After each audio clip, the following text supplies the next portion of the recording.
Canning is an excellent way to preserve foods so that you may enjoy them later. The high temperature used in the canning process kills dangerous microorganisms and keeps your food safe for future use. I am Sonia Kukel with the Cooperative Extension Service, University of Alaska Fairbanks.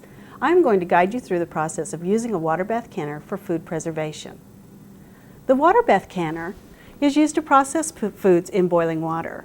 Products that are acidic in nature, such as fruits, jams, jellies, and pickles, can all be processed using the boiling water bath canner.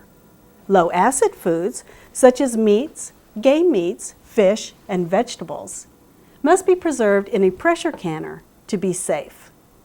Microorganisms that live in a high acid environment are relatively easy to kill by applying heat. The temperature required to can acidic foods is 212 degrees Fahrenheit, which is the boiling point of water at sea level.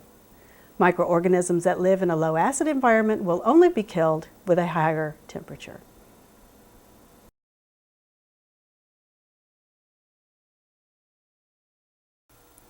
Any large pot with a tight-fitting lid can be used as a boiling water bath canner. The pot must be deep enough to fill with water to 1 inch above the top of the jars as they set on the rack, and yet still leave room for active boiling.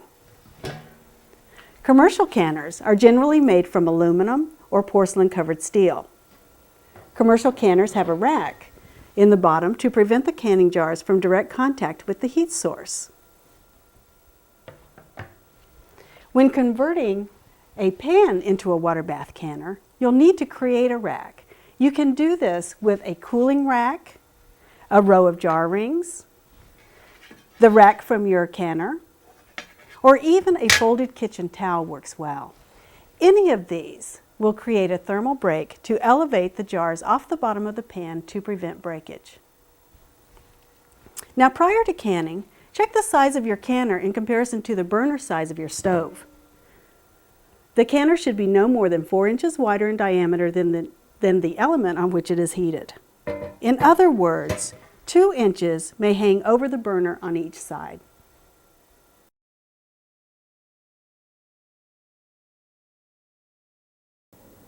To begin the canning process, fill the canner halfway with water.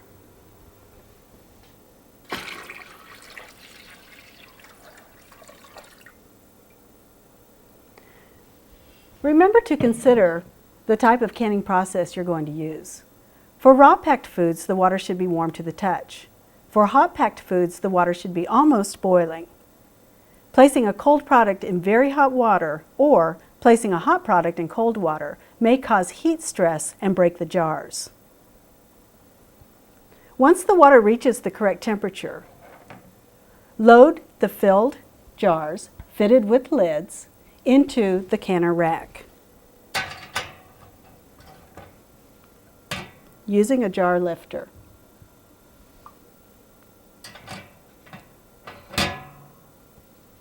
Then, using the handles of the rack, lower it into the water.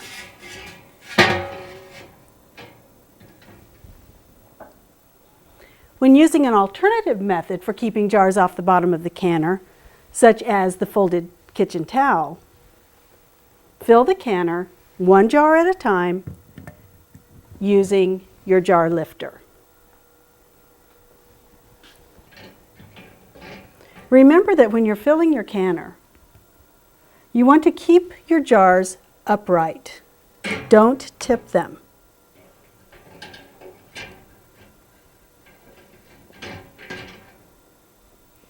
Also, when filling the canner, be gentle. Take your time so that you don't knock the jars, which could cause breakage.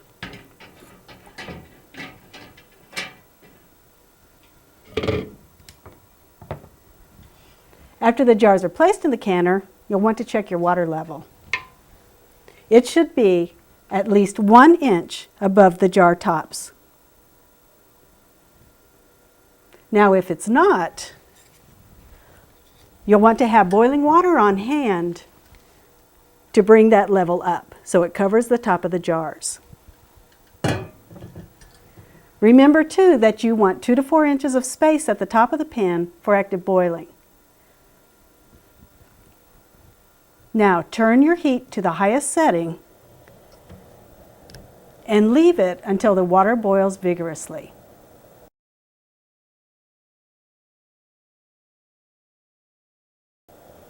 Once the water reaches a vigorous boil, set a timer for the required processing time.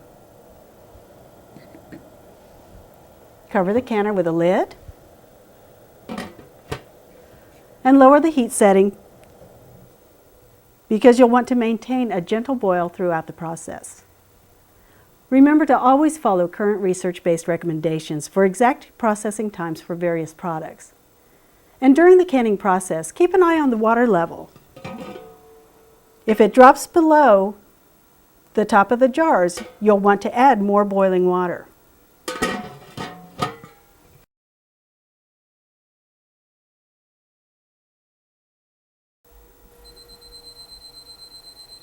When the jars have boiled for the recommended time, turn off the heat and remove the canner lid.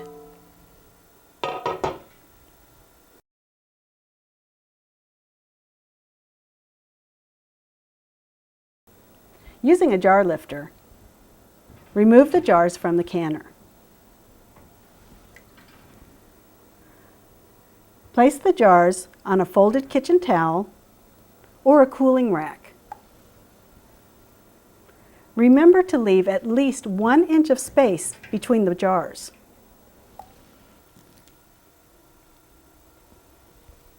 And remember that when you're lifting the jars from the canner, keep them upright. Don't tip them. Tipping them could compromise the seal.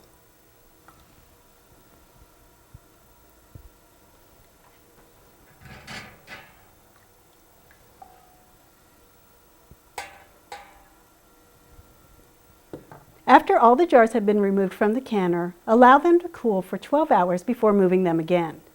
Never rush the cooling process or the jars could break. And jars should be cooled in an area away from drafts, as air blowing on hot jars may also cause breakage.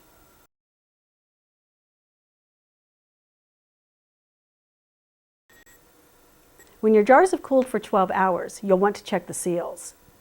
You can do this by looking at them. Jars that have sealed correctly will have a concave lid.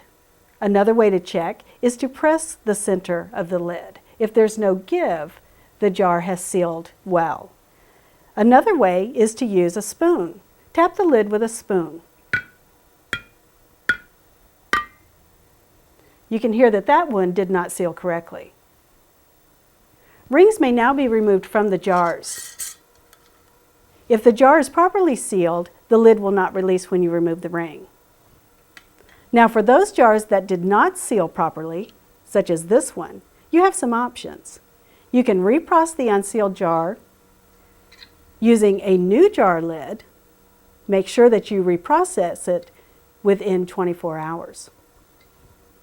Alternatively, you may freeze the contents of the unsealed jars or refrigerate and use them immediately. You'll also want to label your jars with the date, the processing method, and the processing time. Store your canned goods in a cool, dark place, such as this kitchen cabinet.